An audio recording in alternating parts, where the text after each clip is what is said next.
Hey friends, welcome to the 8th episode of the Juicy Details. Today we come to you live with my good friend Mary Jane Smith, better known as MJ to most of us. Hey MJ, thanks for coming today. Hey Hillary, great to see you, great to be here, thank you. Thank you. Thank you to all of our fans who are joining in. You know, I've had a few comments, a few emails, a few text messages of people that are really excited to tune into the Juicy Details. So thank you for the support and thank you for believing in the potential of making this something that's actually real versus just for fun. So I appreciate everybody. We've covered topics from everything from career to mental health and wellness to, gut health to community involvement to Anheuser-Busch beer and ready to drink cocktails. So we've kind of covered a gamut of things. And today, Mary Jane's going to talk to us about her career path and artificial intelligence. I am horrible at artificial intelligence. I don't really know what it does.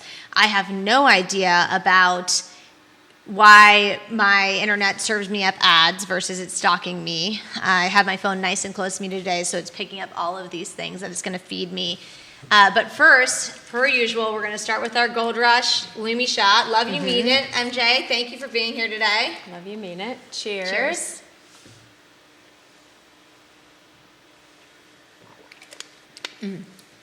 So this is full of turmeric, lemon, ginger, pear, and cayenne.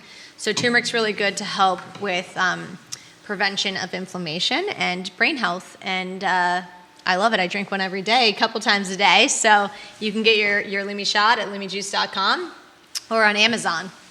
All right. Delicious. MJ, Mary Jane, tell us everything. How did you go from Mary Jane to MJ? Well, it's interesting. It's a family name. I was named after my Irish Gaelic great-great-grandmother by my grandfather. Okay. And the spelling is M-E-R-I. It means by the sea. And that's when I was in kindergarten, I remember telling my mom, you have to call me Mary. Mary Jane sounds too babyish. I didn't want the double name thing.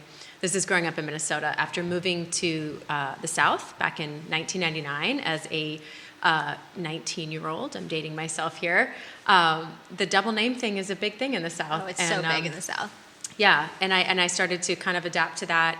And of course, as I became an adult, there's a lot of songs about Mary Jane, the person Mary Jane, and other things. The drug Mary Jane. The drug Mary Jane, Michael Jordan, Michael Jackson. I started to kind of really enjoy those initials. So, and it does make it easier when you go to Starbucks and order your coffee. They never misspell your name wrong if you just say it's MJ. So That's how I got there. I love it. So MJ, thank you for that. I haven't heard that in the 12 years I've known you. So MJ and I met, I think in 2012, and it was at this great restaurant called Monoloco here in Charlottesville, Virginia. And when I first met her, I was really excited to meet her because she had this such this powerful force of this woman is excited about life. She's ready to take on the world. But I was also a little scared because I'm whoa, she's so empowered. How can I be that confident in myself? And from then until now, you just have been unstoppable, and you've really just created a life for yourself in different avenues, most recently finishing your MBA, your Master in Business. So maybe just walk us through the past 12 years since I've met you and how you've transformed into this amazing woman in business. Thank you for saying that. It's interesting, we were talking before we went live today, and you reminded me of when we met, and at that time in my life, I had just was leaving a marriage, newly separated, and it's so interesting to hear the feedback that I present as potentially intimidating or, confident and like a successful person, because at that very moment, I really was in transition, and I felt not successful. I felt terrified, right? My marriage was ending. I had 2 young children. I'd been out of the full-time workforce for over almost 10 years. And was really trying to figure out who I was and what I was going to do next. So I get the feedback sometimes that I'm intimidating in the very best way, that I've got myself together, but I didn't feel very put together back then. So it's interesting to hear that from you. And obviously we've had a friendship that is a friendship of peers, and you're also incredibly talented, and I'm lucky to know a person like you. And I know you were very supportive I was trying to figure out a job back then. What can I do? And you helped me open some doors and have some opportunities even to get an interview for things. And you were such an incredible businesswoman at that time. So I feel like I might have maybe caught up to like 75% of the capacity I disagree, of Miss but thank Hillary you. Lewis Murray. Thank you. By now. But so in 2012, I was searching. I had done some property management in my marriage, and I transitioned that into real estate. That was the easiest, least path of resistance. And prior to that, I'd been a baker, an artisan baker. I'd been a office manager for architecture. What was your favorite thing to bake? I actually learned. So I grew up with my grandparents, my maternal grandparents, my mom and my maternal grandparents in the house together. And my grandmother loved to bake. So that was something I remember doing a lot with her. And what would she bake? Like, what was her favorite thing? Just simple cakes, you know? Okay. And so when she died it was around the year 2000, I was living in Charlottesville, and I took, at that time I'd quit a job. It was a professional job for an architecture firm. And I was grieving, and I wanted to do something that reminded me of her. So I took an apprentice job at Albemarle Baking Company. Have you ever had a princess cake? For those of you in Charlottesville, it's the best cake ever. And I think it might be gluten-free because it's all almond, right? It is made with almond marzipan paste, and I don't remember if it's almond flour. It's been a while since I made any of those. But that was my first baking job. I wanted to learn to do shape, baguettes and make croissant and all of those things. So Jerry Newman. Croissant, that was so good. My French is horrible. That was amazing. He gave me the 4 a.m. to 12 p.m. shift. And luckily, I found a little apartment across the street from the bakery. Okay. That's where I learned to bake. My favorite thing is shaping dough. It's meditative. It's like sculpting. Love that. So, yeah. Do you have a yeast starter at home now, and are you making any bread at home? It's really something, it's like having children. I learned to bake bread before I had children. Yes. And using a sourdough starter, like the mother starter, is very different than, the dry yeast that you buy in the grocery store and activate with warm milk. So a sourdough starter needs to be fed on regular intervals, like children. You literally can't, so you can put it in the fridge. It's like a plant, like I'm going to kill it, probably. Yeah, it's a living thing, and so it needs to be maintained. And you can put it in the fridge and let it go to sleep, the yeast, for a little while, and then take it back out. So the long answer to your question is that no, I don't do much of any baking at all at home, because I'm now very attached to the way I was able to do it in a professional environment. Yeah. And so I got to use all those professional things, and so I use cake mixes, and once in a while I'll do brioche, homemade brioche at home, and that one is one that's manageable for a home kitchen. But I do hope that I'll be able to part-time, do some baking again in the future, just on a volunteer basis in a professional kitchen. I love it. That's awesome. Okay, so from there, your part-time job, baking and learning how to bake, you then went on. Fast forward. So I met my now ex-husband. I'm remarried now, but this is back right at the time I met you. So in the time, fast forward, we got married, decided to have a family. Yeah. And I finished my undergraduate degree at that point as an adult at UVA. I'd gone to college for my last 2 years of high school, where I grew up in Minnesota, came to Virginia, to Charlottesville, thinking I would transfer right into UVA. Didn't do that and finish until I was actually 28. Okay. So I did that in my last marriage, had 2 children, got into some property management, learned the ropes of that, which led me to real estate. And that kind of, I did a little stint right around the time I met you, or right before I met you. I worked for the very last year at the Hook newspaper. Everybody in Charlottesville knows the Hook newspaper. Yes. What did you cover at the Courtney Hook? Stewart and Haas Spencer gave me my very first newspaper job. My degree from UVA is in English literature, so I always wanted to write. And I was there one day a week on press day. So I would redline the newspaper before it would go to print. Okay. I loved it. It was the last year of the Hook. I got to work with Lisa Provence, Dave McNair, Courtney Stewart, Haas Spencer. So where are all these people now, though, since the Hook is no longer around? Haas is with the Daily Progress now, and we keep in touch. Courtney Stewart has, she just had a real crime show on Netflix. Everybody knows Courtney. She's got a podcast that she's doing. Lisa Provence is still doing some reporting, I think, for the Daily Progress. Dave McNair has the DTM, the Downtown Mall. It's a website. I'm a subscriber for local news. So everybody's still kicking in the news world. Yeah. That's Yeah. so great. Okay. Yeah. And So- wait, so you were redlining to make sure that all of the articles going to print had no grammar mistakes in them. Yes, yes. And most of the time I got it right. Exactly. And Yeah. were you changing the bylines or fixing anything to make Yes, them a little more very little exciting to things. read? I did a couple interviews, which I thought was needed. If the hook hadn't, folded after a Yeah. year, I might have moved into more journalistic reporting. I did Sure. do just a little bit of that. I still have a little PTSD from having to put the movie times. I'd have to go check the movie time websites and drop those in. That was not my favorite thing. But So like was anybody upset? Did you ever put in like a 2:45 movie, but it really started at 2:35? I'm sure that I probably messed with some people's lives. And if you're listening now, please take my apology. I'm sorry.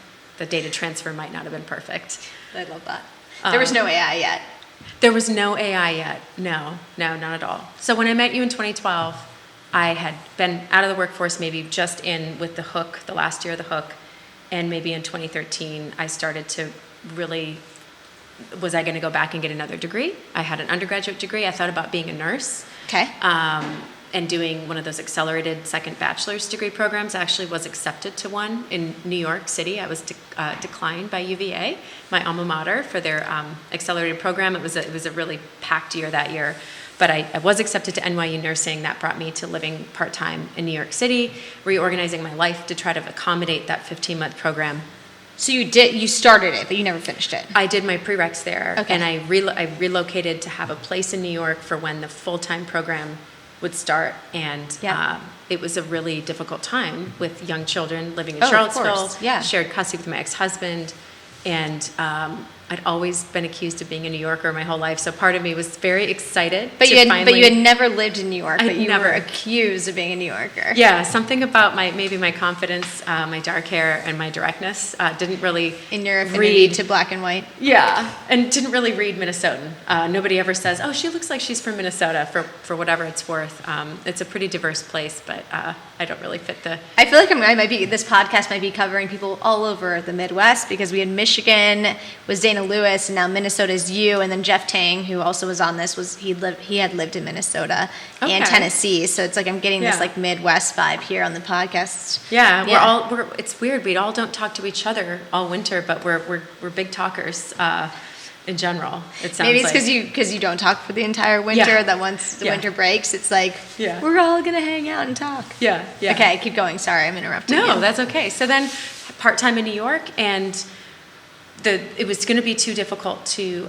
It was heartbreaking. My son was about to start, or my daughter was about to start kindergarten. My son was in second grade, and the getting back and forth, and to be what I was a full-time mother. So going from being a full-time stay-at-home parent with my kids, Yeah.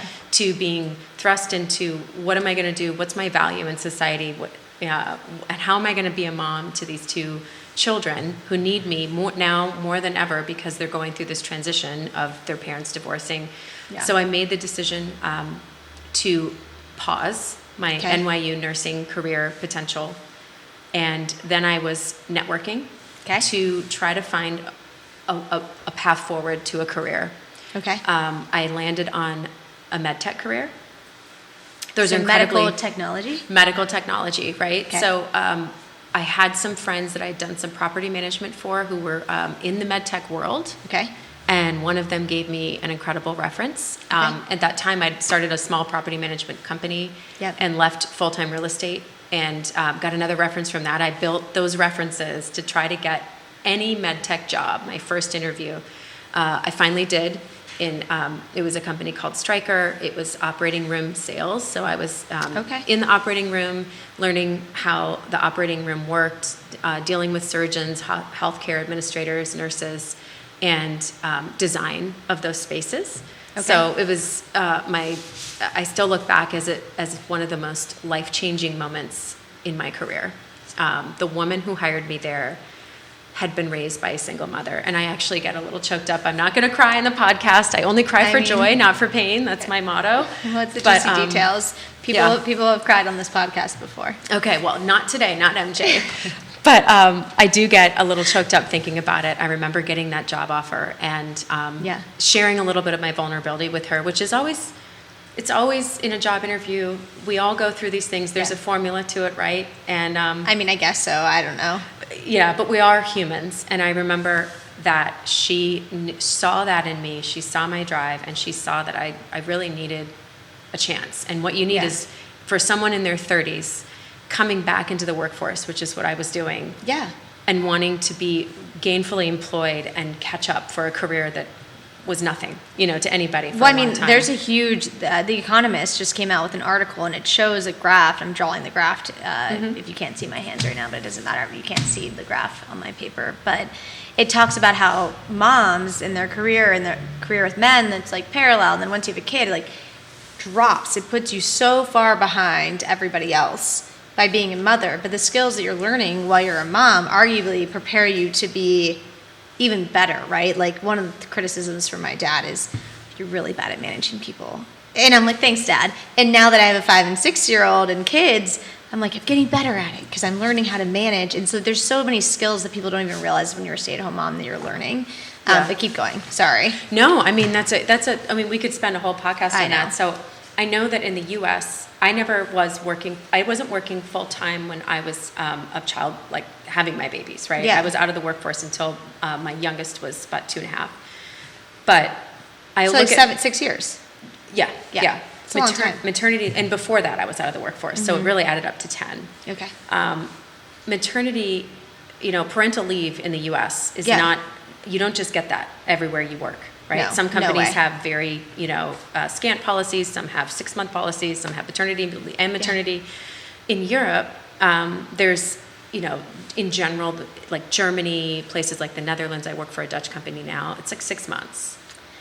And it's Wow. incredible. Yeah. And you think, looking back at that as an American, you think, this is unfair. Well, Yeah. there's some data out there, and I wish I'd written it down. I didn't know what we were going to talk about. I know, we didn't prepare well, guys. We just decided we're going to dive in and figure it out. But I'll just say it's anecdotal information right now that in Europe, in those countries where women are given that long of a leave and have their jobs back, they do miss opportunities for advancement. Yes. So the higher levels of those companies actually the makeup is more men who didn't leave the workforce for 6 months, even though it was a very, generous maternity leave program. Yeah. So I think that it's an interesting concept as a burgeoning politician here to be thinking about how do we, what is the very best way for women to do one of the most important jobs on earth, which is to have and take care of children, but also maintain their career path. Well, I agree, but let's get back to this woman who gave you a chance, and she saw that in your interviews and in your tenacity that you needed a chance and you were deserving of one. And, there's Mel Robbins has this great podcast called the Mel Robbins Podcast, and she had someone last week where she explained, like, this teacher in Philadelphia, and she just started the day on the intercom with, like, I love you, and, I'm here for you, and creating relationships of just telling people that you love them. It's Valentine's Day. Love you all. Mean it. Love you, MJ. Love you. But, like, so this is really, it's just really powerful. You need people to believe in you in order to become successful. It's like encouraging. So this woman, keep going on that story because we kind of tangented from it. Yeah, her name was Tamara. She had to be at least 10 years older than me, so in her mid-20s and running this division at this company. 10 years younger or older? 10 years younger. Did I say older? Yeah, you said older. Okay. Younger. And had been raised by a single mother who was remarried by the time I met her, but who worked really hard. And she believed in me, and I believe that if Tamara wasn't in that position, in that company, in that moment, that I would not be sitting here today having this conversation. I really look back and say that my career... We should be drinking champagne to her, but I cheers. know. Yeah. Cheers to Tamara, Yes. who is now a mother. We're still in touch, and she is now a mother and has a cute little boy that I get to watch grow up on Facebook.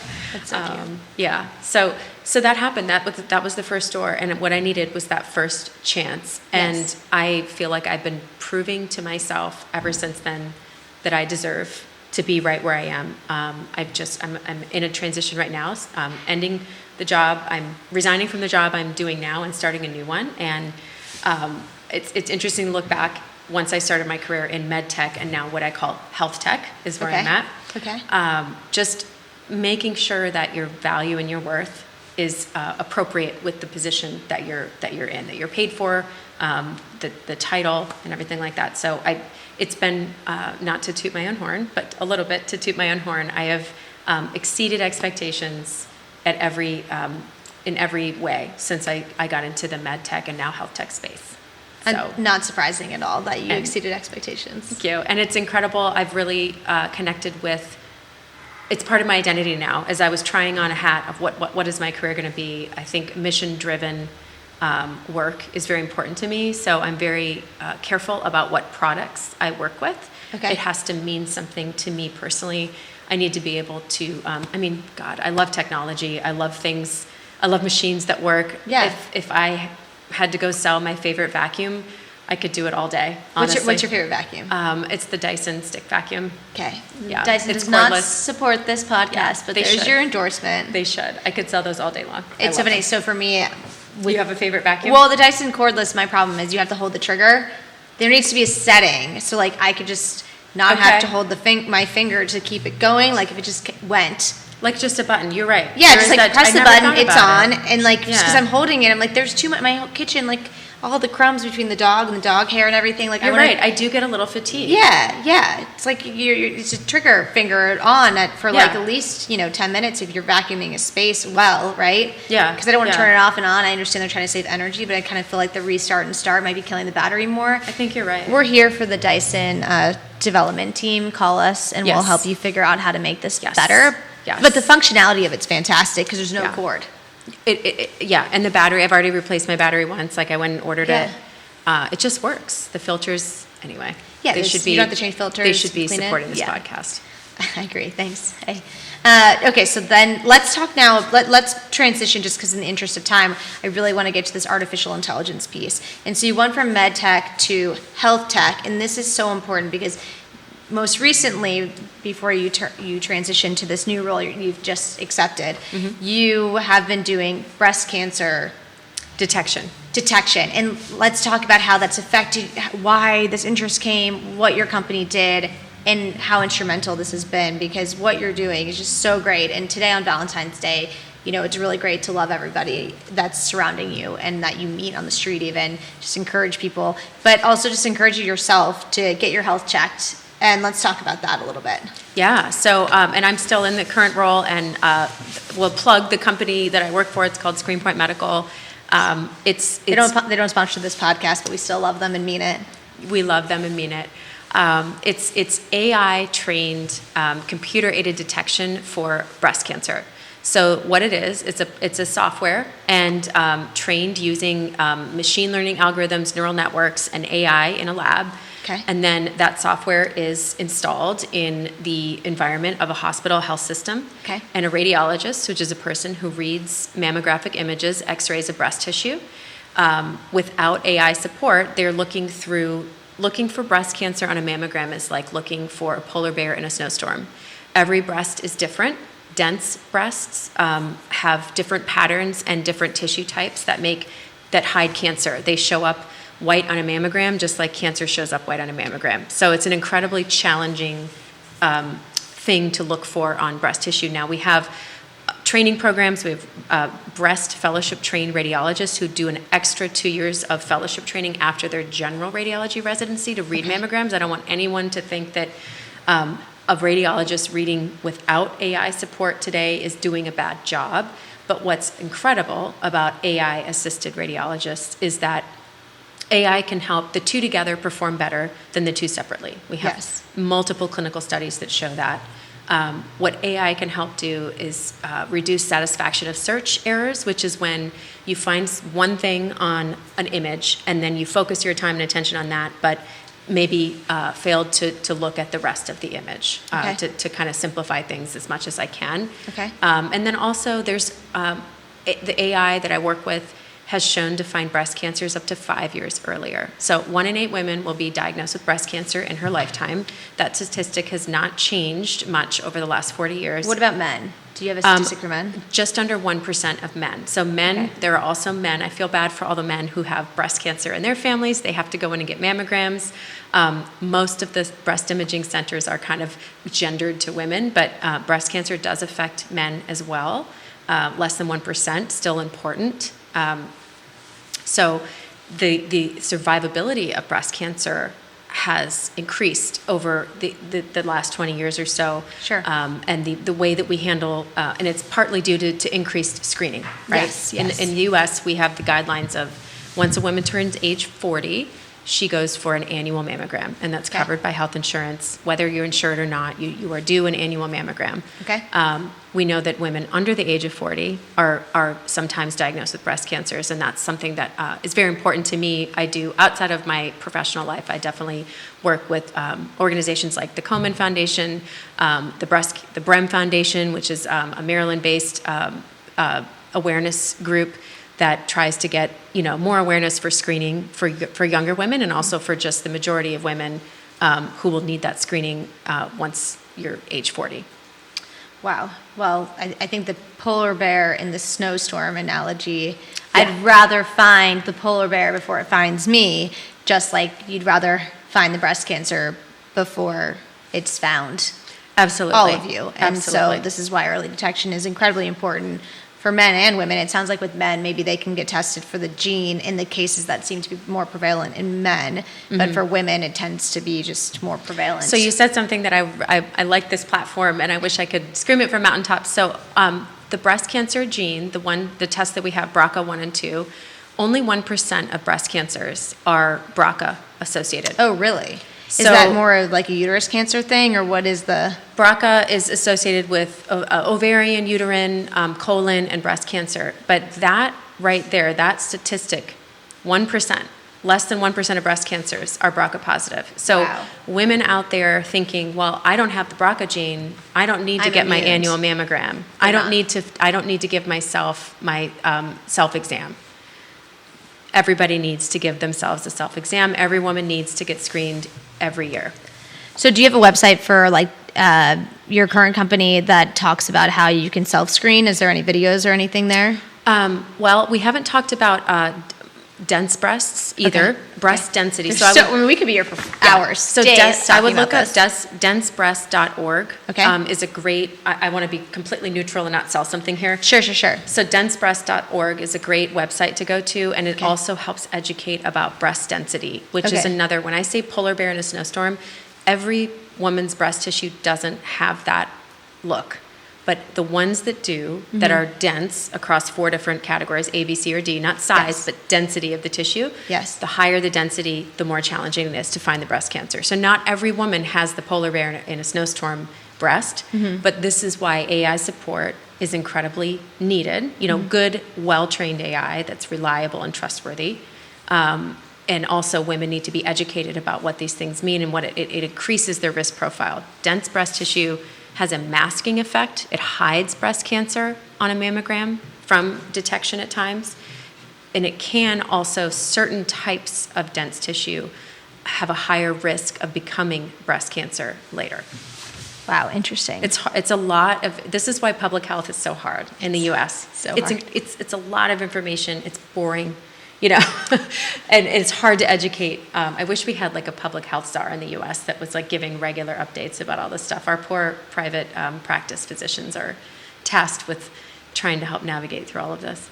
Yeah, and there's not, there's, the information is just information overload, so how much is accurate, right? Like, I'm sitting here thinking that most cases of early breast cancer pre-40 are because of this BRCA gene, but MJ is sitting here telling me that that's actually not accurate, but that's kind of where when I read about breast cancer, this is what I'm thinking. And when I think of, I know eight women here in Charlottesville, Virginia, where I think our population's under 30,000 people, if you count students even, and that's 8 women that are in my close friend circle who have had breast cancer between the ages of 20 and 40, so within that super young age bracket that you're talking about. Yep. So get checked early, do self checks, man and women, and artificial intelligence is helping with that.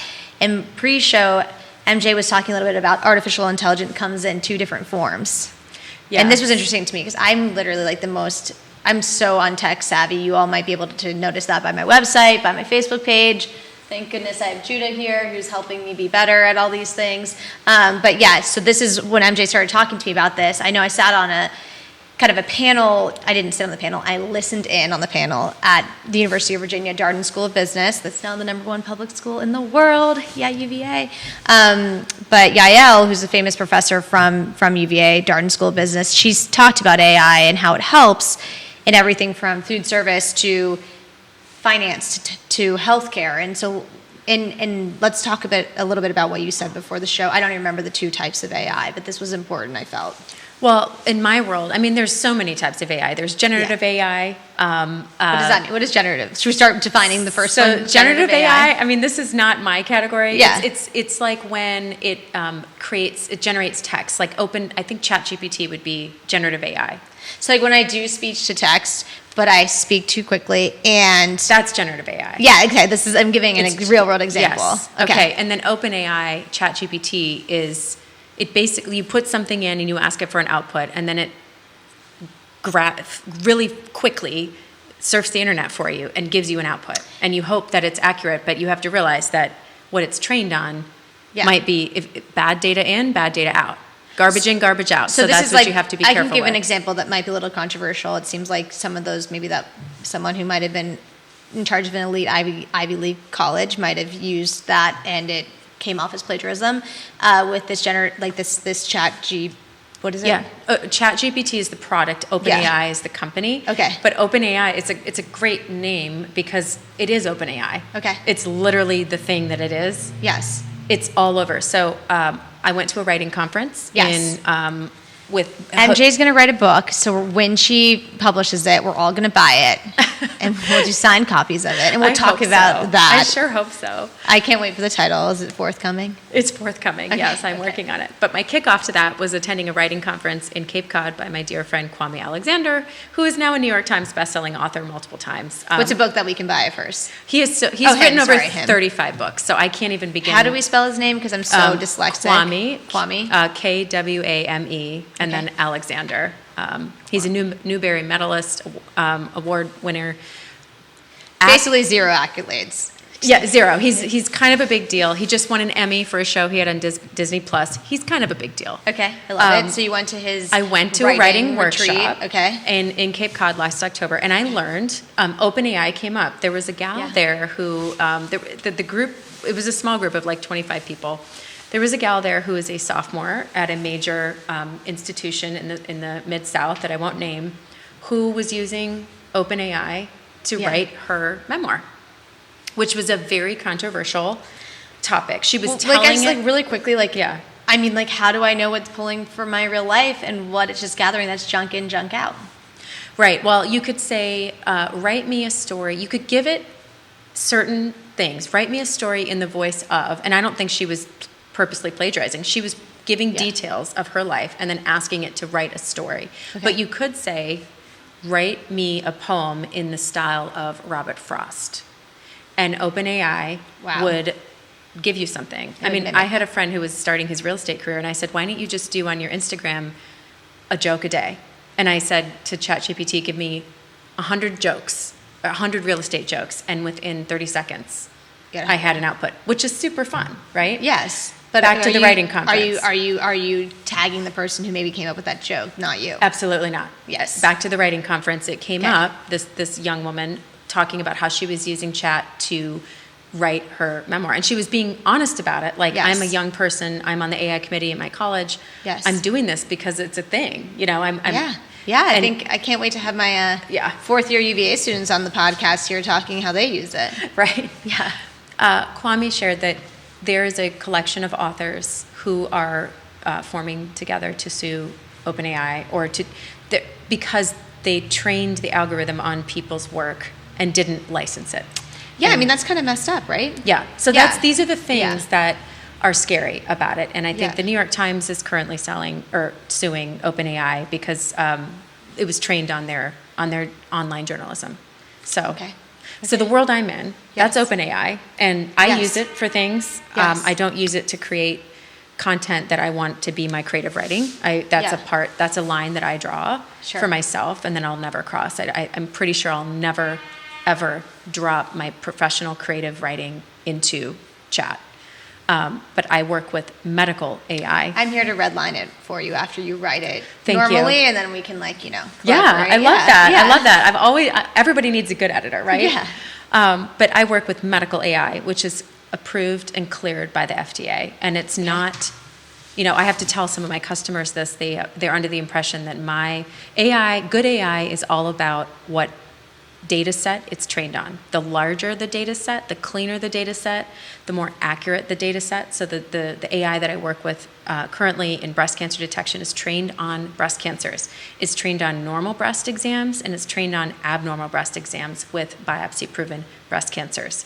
So the training data set is over 1 million images, and then every time the company I work for does a clinical study with a research partner, their data becomes part of the next version of the product. And every version of the product that is released for use at the health system that you might be getting your mammogram at is approved by the FDA. Okay. So that is the difference. And so the fear, the conversation about ChatGPT and OpenAI has in one way helped me with my job, which is to bring what I think is the very best product to as many breast imaging centers as possible and in the hands of as many radiologists as possible to help women. Okay.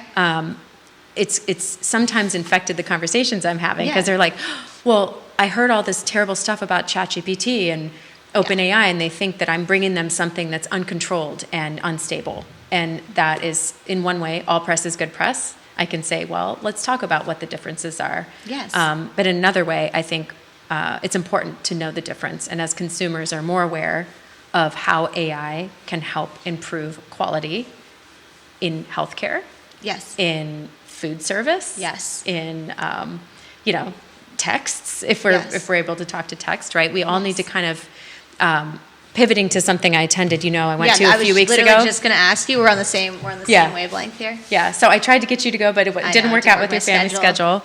I went to a consortium of sorts. It was called AI and the 2024 elections, and it was a think tank group of people. I was just a listener, not a panelist, talking about AI and society, and particularly about the upcoming elections. I learned that AI affected the recent elections in Argentina. I learned about deep fakes. Apparently, during the New Hampshire primary, there was deep fakes. What does that mean? Deep fakes are deep fakes, like fake people. Yeah, like a deep fake. There, somebody, the other side had created a deep fake phone call of Joe Biden calling his constituents in New Hampshire during the primaries and telling them, "Don't go out and vote. It's not important." And it was identified pretty quickly. But just to give you an idea that this is something that industry, government is looking at in the U.S. It's a very important concept, and I learned that at that talk that the elections in Argentina were recently affected by AI. Okay. And I'm sure we're going to have more and more stories of that coming out. Yeah. My idea out of that day was, I think, hopefully soon there will be an AI Bill of Rights for citizens in the United States. Yeah. Okay. And part of that is just what can we expect? How can we expect to know what AI, where it is and where it isn't? Well, I mean, look at standards and regulations. Well, I mean, there has to be, because look at even those pictures of Taylor Swift that came out that were AI generated. God. Right? I didn't look at them, but I heard about them. I didn't either, but I mean, these are just, I'm so bad at reading the news, so the fact that I saw it on a headline and then this thing with elections, I mean, it's literally everywhere, and a lot of it's fake. Some people will even say, is Joe Biden real at half of his appearances, or is this AI? We don't know what's happening anymore, so there has to be, I think it's a great idea, a Bill of Rights for an AI what Bill is of allowable. Rights. Yeah. And for a way for us, I mean, it'll take a while, and the big conversation that's being had now is whose responsibility is it? Now, some people will say there's a lot of lawyers, tech lawyers, who are salivating over lawsuits to sue tech companies. It's your fault. It's your job. In the U.S., we don't proactively make laws. We reactively make laws. Sure. We wait till there's a precedent and then we make a law. It would be great with this issue if we could be proactive, but it may not be that way. We may have to wait till bad things happen to create policy around it. I don't know where it's going to go. I don't know either. I think in the United States, though, people want to have the freedom to be able to choose. And then I think that a lot of these AI, that is not the health AI. Let's get our processes smoother in a food line operation. Let's get our driving better, right? Like there's AI on your phone with your health app where you can then see, okay, I'm walking, the past week I've been walking to the right side. What is going on? Do I, is my spine out of awareness? Like, did I sprain my ankle really? Like, what happened? Am I having like heart issues? There's a lot of cool ways AI is working, but where is it crossing the line? And until your freedoms are being taken away, where like Taylor Swift, her freedom was taken away, right? Like someone that's not who she is, and that's where they painted a picture of her. That's where like I think you're going to need those examples to create, unfortunately, the precedent. Yeah, I know. Law. It is unfortunate that there has to be some sacrifice there. Oh my gosh. I love joyful AI stories. Bring it back. All right, let's bring it back to joy. I mean, finding a breast cancer 5 years earlier leads to a longer life expectancy, unless there's the breast cancer tax nobody talks about. We have mutual friends who have gone through breast cancer. Just the cost, it's not all covered by insurance. And so just finding it early, treating it early leads to longer life expectancy, most importantly, and less cost for healthcare system and for the person, for the victim of the breast cancer. But other things that like sliding over, like AI is in dating apps. I met my current husband on Bumble, and an algorithm helped Lars, me. This one's for you. An algorithm helped us find each other. He was just like 90 minutes away. Yeah. And for whatever reason, I will always be grateful to that. We were recently in Florida celebrating our anniversary, but also visiting a friend of mine I think I've known her about as long as I've known you. Okay.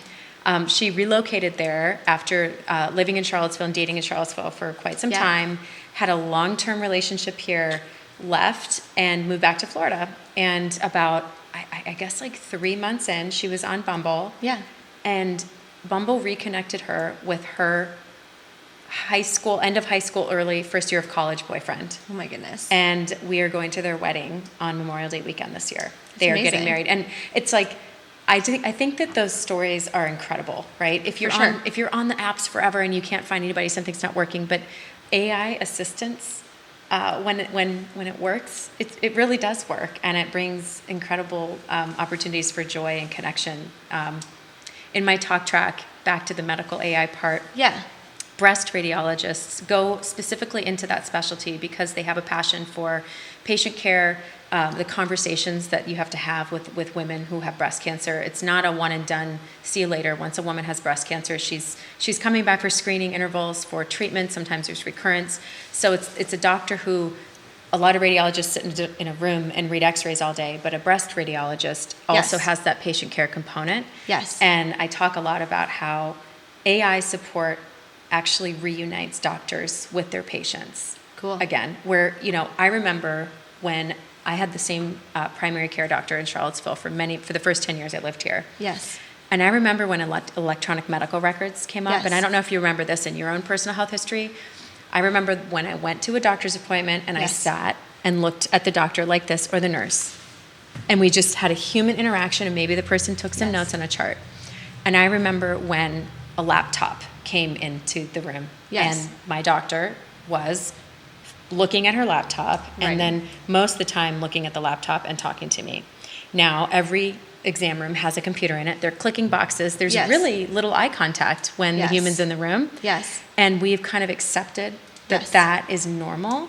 But the reason we go and sit in a room, there's like an intangible part of practicing medicine and caring for others that I think we're gonna get in the next 5 to 10 years. We're gonna get to a place where those human interactions that are so important and a part of long-term healthcare outcomes return to the healthcare environment, and where some of those other tasks are put with AI, and with always a human signing off and intervening. But I'm really hopeful about the future.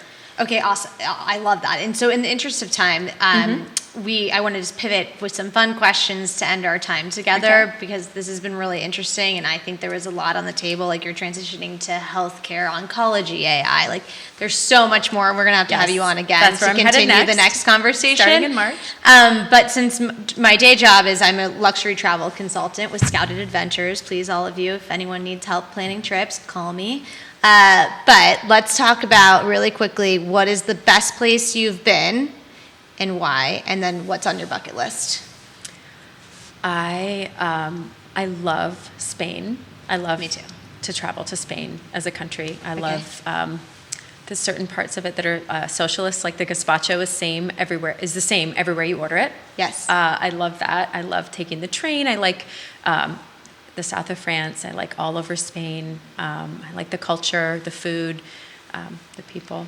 That's got to be. And on my bucket list, I want to go to the Nordics, to Scandinavia. Awesome. My husband and I talk about this, getting not a van down by the river, but one of those cool, modern, pull along houses. Yes. And just driving and boating when we have to across the Nordics. Like a Winnebago, but trendier. Yeah, trendier more and cooler. Nordic chic. Yeah, less American looking and more European, more Scandinavian, but just being in those kind of places. So that's bucket list stuff. And I love that. And I know you've had a lot of wonderful men and women who have been supportive of your career and all the things you've done, over the past years of your life. Absolutely. But what's the best advice you could give us? That it's never too late to reinvent yourself. I would say in the career I have now, I wouldn't have imagined. I feel like I lost a lot of time, but it turns out I was able to make up for that. And knowing when to share your vulnerability with the right person who can open some doors for you. That's not a small package of advice, but just where my head's at, what we've talked about today, I would say just don't be afraid to reinvent yourself. Well, I love that. Well, MJ, thank you so much for joining us. And as MJ said, it's never too late to reinvent yourself. Love you, mean it. Happy Valentine's Day from us to you. And remember that advice. I think that's been a common theme here on the Juicy Details, that it's never too late to reinvent yourself and just follow a new path and be excited about it. And artificial intelligence can help you. Yeah. Thanks so yes. much. All right. Well, thank you, MJ. All right. Love you, mean it all. Thanks. Again, message me if you have any topics you'd like to include on the Juicy Details or if you'd like to be a guest. Thank you. See you next Wednesday.